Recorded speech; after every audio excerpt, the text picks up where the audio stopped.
মুন্সিগঞ্জ জেলার গণমাধ্যম কর্মীদের নির্বাচনকালীন সাংবাদিকতা বিষয়ক 2 দিনের প্রশিক্ষণের সমাপনী অনুষ্ঠিত হয়েছে।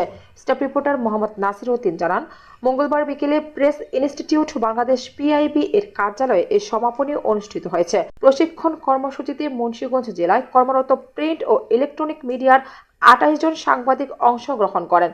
সমাপনী অনুষ্ঠানে সভাপতিত্ব করেন পিআইবির মহাপরিচালক ফারুক ওয়াসিফ।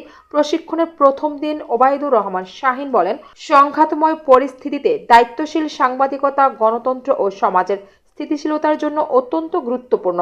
পিআইবির মহাপরিচালক ফারুক ওয়াসিফ প্রশিক্ষণে জুলাই গণঅভ্যুত্থান পরবর্তী পরিস্থিতি, সংঘাত কাভারেজের ঝুঁকি, জাতীয় সংসদ নির্বাচন এবং অনুসন্ধানী সাংবাদিকতার বিভিন্ন দিক নিয়ে আলোচনা করেন। প্রশিক্ষণে রিসোর্স পার্সন হিসেবে প্রশিক্ষণ দেন পিআইবির সিনিয়র প্রশিক্ষক গোলাম মোর্শেদ, ডেইলি অবজারভের সিনিয়র রিপোর্টার মোহাম্মদ বাহারাম খান এবং দৈনিক যুগান্তরের বিশেষ প্রতিনিধি কাজী জুবেল।